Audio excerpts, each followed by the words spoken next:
हमारे सामने क्वेश्चन दिया गया है, लिखा हुआ है if the volume of a right circle cone of height 24 centimetre is 1232 centimeter cube.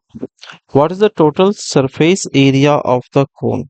Use pi is equal to 22 upon 7. देखिए हमें यहाँ पर कुछ चीजें बताई गई हैं और उनका यूज करके हमें बताना है कि शंकु का संपूर्ण पृष्ठीय क्षेत्रफल क्या है। तो क्षेत्रफल निकालने के लिए जब हम एक शंकु का क्षेत्रफल निकालना चाहते हैं तो हम कौन सा फार्मूला यूज करते हैं। यहाँ पर आप देख सकते हैं कि जो वॉल्यूम होता है कोन का तो वो क्या होता है, v is equal to 1/3 pi R square H. ठीक है, वहीं अगर बात करें टोटल सरफेस एरिया की तो वो क्या होती है, pi R into R plus L. ठीक है, तो यहाँ पर हम थोड़ी सी ट्रिक का यूज कर सकते हैं या शॉर्ट ट्रिक का यूज कर सकते हैं। जैसे हमें ये बताना है कि यहाँ पर, ठीक है, जो आंसर्स दिए गए हैं उनमें से सही कौन होगा। तो सही क्या होता है, देखिए हमें पाई की जगह क्या यूज करना है, 22/7 यूज करना है। ठीक है, 22/7 या फिर 11 गुणे 2/7। तो अब कहीं ना कहीं जो भी आंसर आने वाला है वो 11 का मल्टीपल होगा ही होगा। और यहाँ पर आप देखिए जो हम 11 का मल्टीपल है इस चीज को किससे तय करते हैं, ऑड, ठीक है, माइनस इवन। यानी कि ऑड नंबर्स जो होते हैं उनका जितना भी जोड़ होता है, योग होता है, और इवन नंबर जितने होते हैं उनका जो योग होता है उसको अगर हम एक दूसरे से सब्सट्रैक्ट कर दें तो जो हमें मिलेगा, अगर वो 11 से डिविजिबल है यानी कि 11 से डिवाइड कर सकते हैं या फिर जीरो है तो वो नंबर भी क्या होगा, 11 से डिविजिबल होगा। यहाँ पर क्या है, 9×4 13 हो जाता है, 13 में से जीरो जाएगा तो 13 11 से डिविजिबल नहीं है। ठीक है, और 8×6 कितना होता है, 14 होता है, 14 भी 11 से नहीं डिविजिबल है। 7×4 11 होता है, ये डिविजिबल है। 8×6 अगेन 14 होता है, ये डिविजिबल नहीं है।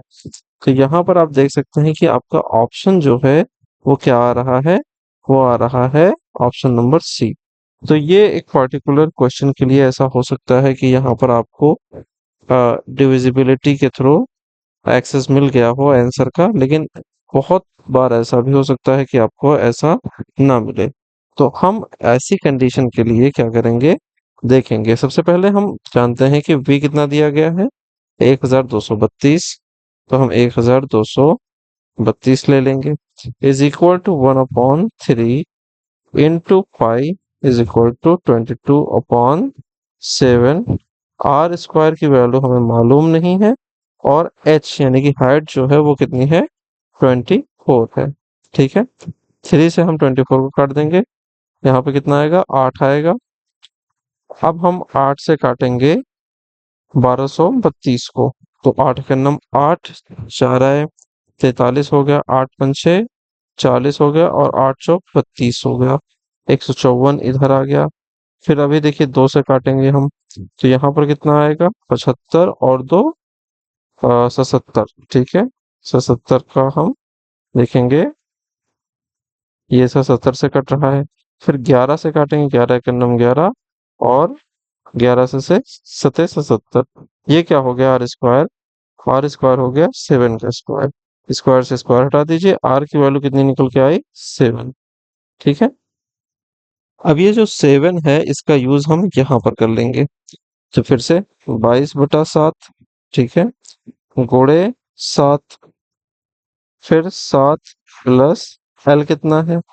अब देखिए यहाँ पर एक चीज आपको और देखने को मिलेगी, हम क्या यूज कर रहे हैं, एल को यहाँ पर, और यहाँ पर क्या है, एच है। तो हम एल की भी वैल्यू को कैलकुलेट करेंगे। ठीक है, और इसके लिए देखिए एल का फार्मूला है under root R square plus H square. ठीक है, तो पहले हम इसको इधर से हटा देते हैं। ये हो जाएगा 22 गुणे 7 plus under root R square. R square की वैल्यू कितनी है? 7 7 49। ठीक है। और एच स्क्वायर की वैल्यू कितनी है? एच स्क्वायर है 24। तो 24 का जब हम 24 से गुणा करते हैं तो हमें क्या मिलता है? हमें मिलता है 576। ठीक है। अब देखिए यहाँ पर क्या हो रहा है। हम पहले तो यहाँ पर इसको क्लीन कर देते हैं ताकि हमें कैलकुलेट करने में आसानी हो। तो अब देखिए यहाँ पर क्या हो गया, 22 गुणे 7 प्लस अंडर रूट 9 और 6 कितना हो जाएगा? 15। 15 के 5 हासिल कितना आएगा? 1। 8 और 4 कितना हो जाएगा? 12 हासिल कितना आएगा? 1। 5 और 1 6 हो जाएगा। तो ये हो गया 22 गुणे 7 प्लस 25। ठीक है। अब इन दोनों को जोड़ने से क्या मिलेगा? 22 गुणे 7 5 12। यहाँ पर कितना हो जाएगा? 32 हो जाएगा।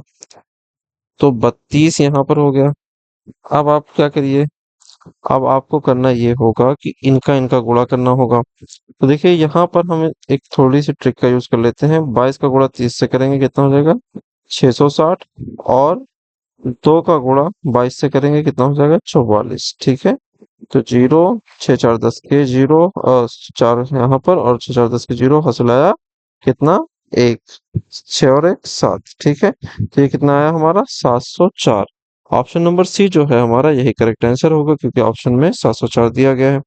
तो एक चीज हमने ये देखी कि हमने 11 का मल्टीपल करके देखा तो उसमें हमें ये आंसर मिल गया।